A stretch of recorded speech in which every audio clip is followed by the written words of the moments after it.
Itong paggawa ng ganitor. Nagamit tayo ng pliers kasi matigas ito.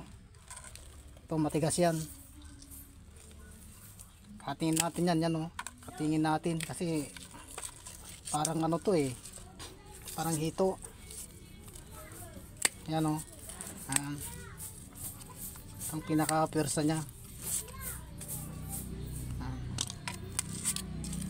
So, panoorin nyo maigi ha. Paano natin gawin? Tanggalin pa natin ito.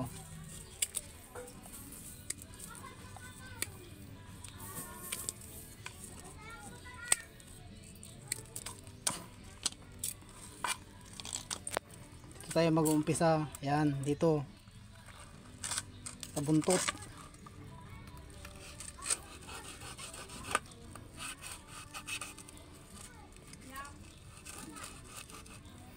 Para lang tayong nag-ano ng bangus.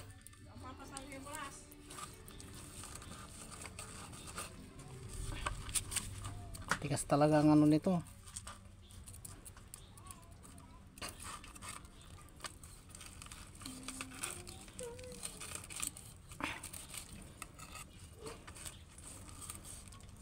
Yan.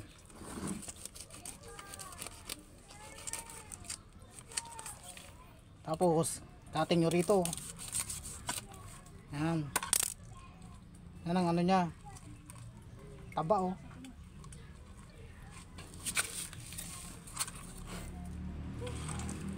Ito lang kukunin natin. Yan, ito. Itong laman nya. Ganun din sa kabila. Kung paano nyo ginawa, ganito rin.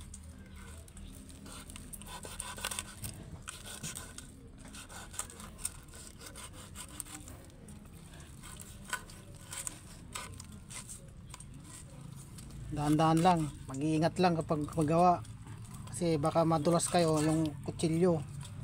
Yan, ganyan lang, dali lang yan oh.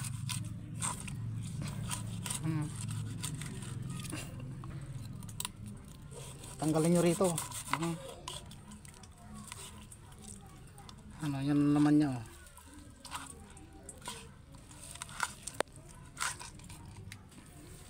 Walay nyo na yan, walay natin yan. Ito.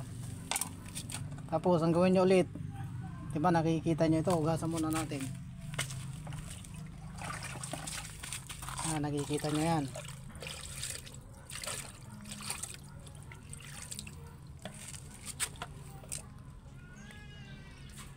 Tanggalin nyo rito, hanapin nyo itong nandito yung pinakabalat nya.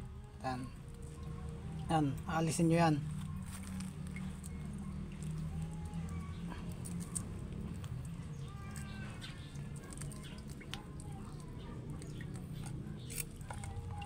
Tapos ganito lang oh, para lang kayo nagpabalat ng palaka. Yan oh.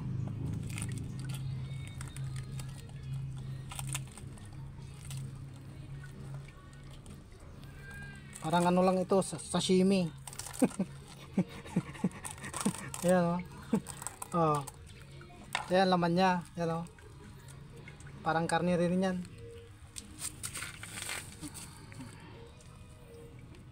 Ganun din sa kabila, kung paano nyo ginawa dun sa kabila, ganito rin. Ayan.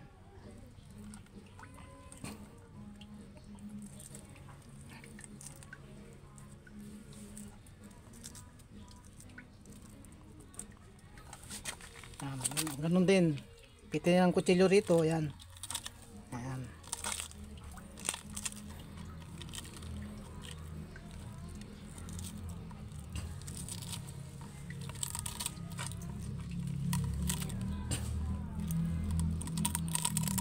Ayun, nadali. Ayan pala to. Ayan o. Oh. Ito nyo. Yan ang ano nya. Ito yung laman nya. Oh, okay na. Okay.